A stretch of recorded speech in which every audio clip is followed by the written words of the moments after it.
안녕하세요. 한류의 신과 해외 반응을 소개하는 한류클래스TV입니다. 오늘은 조선판 기묘한 이야기 동궁이 도착했습니다. 최강의 작가 부부가 조선 왕실을 짜릿한 퇴마 전장으로 탈바꿈시킨 이야기라는 제목의 대만 언론의 기사와 이 드라마에 가장 열광하는 대만 시청자 반응까지 살펴보겠습니다.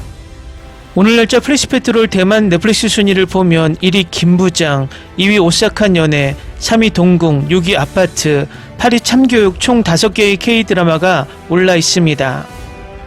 어제도 동궁의 대만 반응을 소개시켜드렸는데 요즘 동궁에 관한 기사와 반응을 가장 많이 쏟아내는 나라 중 하나가 대만입니다. 대만도 한국 못지않게 오컬트 장르를 좋아하고 또 많이 제작하는 나라 중 하나입니다. 요즘 대만 시청자들의 댓글 반응을 보면 갑자기 K드라마와 대만 드라마의 제작 환경을 비교하면서 한탄하는 댓글이 많이 보입니다. 일단 댓글을 보기 전에 대만 기사부터 살펴보겠습니다. 넷플릭스 K드라마 동궁이 7월 17일 전편 공개된 직후 한국 톱10 차트 정상을 빠르게 차지한 데 이어 해외에서도 뜨거운 입소문을 타며 흥행 열기를 이어가고 있습니다. 미국의 유력 대중문화 매체 콜라이더는 이 작품을 2026년 가장 매혹적인 다크 판타지 대작이라고 극찬했으며 시사주간지 타임 역시 동궁만의 독보적인 귀신 세계관을 드라마 최고의 관전 포인트로 꼽았습니다. 탄탄한 원작 IP도 없이 이 순수한 오컬트 대작은 과연 어떻게 탄생했을까요? 그 해답은 오프닝 크레디트 자막 뒤에 숨어 있습니다. 바로 공포와 오컬트를 하나의 정밀한 학문의 영역으로 체계한 흥행 보증 수표 제작진의 손끝에서 모든 것이 시작되었습니다. 동궁의 극본은 권설아 서재원 작가의 손끝에서 탄생했습니다. 한국 방송가에서 보기 드문 부부 작가진인 두 사람은 오랜 기간 손도 게스트의 황금 작가진으로 명성을 떨쳐왔습니다. 지난 2018년 OCN 드라마 손도 게스트를 통해 한국형 빙의와 테마 장르의 폭발적인 열풍을 이끌었으며 2021년에는 불가사를 선보이며 불사의 존재라는 소재를 자신들만의 독창적인 다크 신화로 엮어내기도 했습니다. 이번이 그들이 완전히 처음부터 시작해 엄격한 법칙에 의해 지배되는 세밀하게 초자연적 세계를 구축하는 세 번째 시도입니다. 하지만 이번에는 전장이 조선왕궁에 엄격하게 규율된 내정으로 옮겨졌습니다. 인간의 생명력을 먹는 어둠의 영혼, 초자연적인 힘을 부여하는 원초적 악마들, 그리고 깊은 부당함에서 태어난 복수심에 불타는 유령들은 모두 고유한 논리와 이름을 지니고 있습니다. 주인공을 따라다니며 시청자들의 애정어린 별명으로 악기 애완동물이라 부르는 작은 생물 꺼목사리조차도 철저히 조사된 도시전설에 깊이 뿌리내린 가장 뚜렷한 창작적 특징입니다. 감독은 최정구 감독에게 넘어갔으며 악마 판사는 장르 영화의 껍질 안에 무거운 도덕적 질문을 잘 감싸 안습니다. 인터뷰에서 최정규 감독은 두 세계 사이의 시각적 대조가 아무리 뚜렷해도 이야기의 기반은 여전히 등장인물들의 감정과 갈등이라고 강조했습니다. 이 한마디가 시리즈 전체의 깊은 감정적 배경을 완벽하게 뒷받침합니다. 특히 주목할 점은 최근 넷플릭스의 화제작들이 대부분 탄탄한 팬덤을 보유한 웹툰 원작을 기반으로 제작된 반면 동궁은 보기 드물게 순수한 오컬트 오리지널 극본을 고집한 최고 라인업의 대작이라는 사실입니다.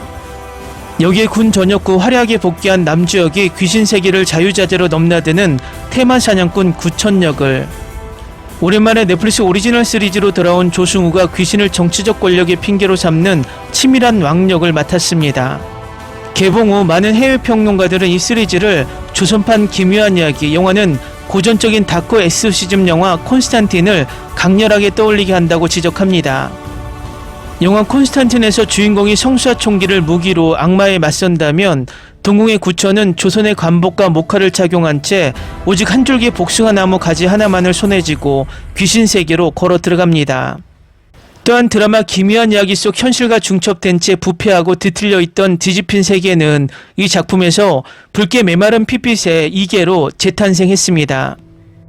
늘 보던 똑같은 궁궐이지만 그곳에서 색채와 공기를 전부 걷어내는 순간 삶과 죽음이 위태롭게 교차하는 금단의 차원이 열리는 것입니다.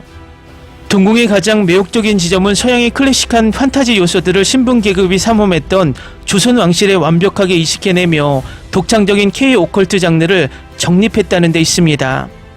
서양 신화 속 악마는 억울하게 죽임을 당한 원기로 대체되었고, 테마의 무기는 십자가에서 벼락을 맞아 양기가 가득 찬 복숭아 나무 가지로 바뀌었습니다.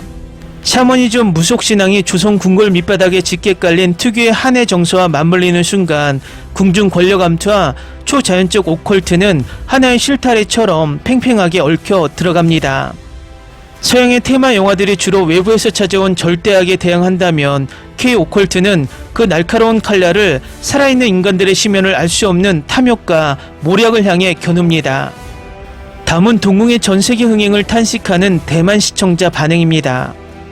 대만 드라마도 최근 지옥내장이나 총명진 같은 공포 오컬트 소재를 시도하고는 있지만 자본력의 한계가 너무 뚜렷해서 눈물이 납니다. 한국은 동궁 한 편에 무려 350억 원을 쏟아부어 영화관에서 봐도 손색 없는 완벽한 귀의 세계 그래픽을 만들어냈네요. 대만 드라마 제작 환경도 넷플릭스의 대규모 투자를 대대적으로 유치할 수 있으면 좋겠습니다. 동궁이 공개되자마자 대만, 태국, 홍콩 등 아시아 전역 차트 1위를 휩쓸고 글로벌 비영어 시리즈 부문에서도 단숨에 2위로 공중 정박했다는 뉴스를 봤습니다. 전세계 수천만 명의 시청자가 동시에 한국 조선시대의 사국공간과 무속문화를 소비하고 열광한다는 사실 자체가 경이롭습니다. 대만 사극이나 민속신앙을 다룬 작품도 언제쯤 저런 글로벌 넷플릭스 메인 차트의 주인공이 될 수 있을지 기약이 없네요. 대만은 실력있고 티켓 파워를 가진 젊은 배우들이 나와도 그들을 글로벌 시장에 띄워줄 만한 거대한 플랫폼 오리지널 대작의 기회 자체가 턱없이 부족합니다. 배우들이 군대를 다녀와도 공백기 걱정 없이 세계적인 무대로 바로 복귀할 수 있는 한국 인프라가 부럽습니다. 대만이나 중국의 고전 판타지 선엽 드라마들은 언제나 세상을 구하는 거창한 명목을 내세우지만 결국 남녀 주인공의 유치하고 지루한 로맨스로 흘러가기가 십상입니다. 반면 동궁은 주연인 남주혁과 노윤서가 불필요한 연애 감정 없이 오직 서로의 결핍을 채워주며 끈끈한 파트너십으로 저주를 파헤칩니다. 러브라인에 목매지 않고 장르 고유의 서스펜스와 스릴에만 온전히 집중하는 뚝심이 정말 대단합니다. 남주혁과 노윤서 같은 젊은 스타들 사이에서 왕으로 출연하는 조승우의 소름돋는 연기 변신이 극의 품격을 완전히 다른 차원으로 올려놓았습니다. 한국은 연기력으로 정평이 난 최정상급 베테랑 배우들이 이렇듯 OTT 장르물의 조연이나 핵심 배역으로 적극 참여해 든든한 버팀목이 되어줍니다. 대만은 스타성 높은 아이돌 위주의 캐스팅에만 치우쳐 극의 묵직한 무게감을 잡아줄 연기파 중견 배우들의 설 자리가 좁아 아쉽습니다. 극중 세자가 죽은 뒤 입에 쌀을 물리는 밥함 장례의식을 아주 밀도 높게 고증한 장면을 보고 전율이 돋았습니다. 우리 동아시아 공통의 유교 무속 장례 문화를 한국 드라마가 가장 트렌디하고 강렬한 시각적 연출로 전 세계에 각인시켰기 때문입니다. 우리에게 가장 익숙한 전통 문화를 한국이 글로벌 시장에서 매력적인 문화적 고정으로 선점해 나가는 모습을 보면 부러우면서도 한편으론 질투가 납니다. 최근 넷플릭스 흥행작들이 대부분 유명 웹툰이나 소설 IP의 각색에만 의존해서 아쉬웠는데 동궁은 순수 오리지널 극본이라는 점에서 한국 작가진의 저력을 다시 보게 됐습니다. 손독에스와 불가사를 쓴 권설아 서지현 작가 부부는 아무것도 없는 백지 상태에서 완벽한 4~5세기간의 규칙과 크리처 설정을 창조해냈습니다. 탄탄한 오리지널 시나리오 작가 군단을 보유한 한국의 창작자 생태계가 부러울 따름입니다. 대만 드라마는 시청률을 확보하기 위해 질질 끄는 장편 시트콤이나 긴 호흡의 막장 서사가 많아 해외 팬들이 유입되기 어렵습니다. 하지만 동궁은 단 8부작이라는 컴팩트한 분량 안에 기승전결과 반전을 촘촘하게 압축하여 글로벌 시청자들이 주말 사이 단숨에 정주행할 수 있도록 유도했습니다. 짧고 강렬한 임팩트로 세계 시장을 공략하는 넷플릭스 K-드라마의 영리한 포맷 기획력이 정말 부럽습니다. 서양의 전형적인 테마 액션 영화 콘스탄틴이나 디스토피아 크리처물 기묘한 이야기의 핵심 장점만을 쏙쏙 골라와 조선시대라는 엄격한 신분제 궁궐 공간 속에 이질감 없이 완벽하게 이식해냈습니다. 서구권 시청자들에게는 친숙한 장르적 재미를 주면서도 동양 무속이라는 이국적인 신비로움을 동시에 선사하는 영리한 전략입니다. 글로벌 흥행 공식을 자신들의 문화적 배경과 결합해 재창조해내는 한국 기획자들의 영리한 두뇌가 부럽습니다. 댓글 반응 잘 보셨나요? 댓글의 문장 중 가장 많이 보이는 단어가 부럽다란 단어 같습니다. 그런데 오늘 제가 일본, 중국, 지금의 대만 반응을 소개시켜드리고 있지만 이 세 나라가 공통적으로 착각하는 것이 있습니다. 자본만 있으면 좋은 드라마가 나온다고 생각합니다. 그런데 중국도 일본도 요즘 대만도 항상 우리보다 자신들이 자본이 많다고 어깨에 힘을 주고 있는 나라들입니다. 그런데 컨텐츠 이야기를 할 때는 꼭 자신들이 자본이 안 되어서 드라마를 잘 만들지 못한다고 자기 변명을 합니다. 한국은 자본이 없을 때도 작은 자본으로 드라마를 잘 만들었기 때문에 그것에 대한 투자가 계속 이루어지는 것인데 그 기본적인 것을 바꿔 생각하니 그들의 드라마들이 발전이 없다고 개인적인 생각을 해봅니다. 재밌게 잘 보셨나요? 여러분의 구독, 좋아요, 댓글, 알림 설정은 영상 제작에 큰 힘이 됩니다. 이 영상을 보신 모든 분들 항상 대박 나시고 행복하시길 바랍니다.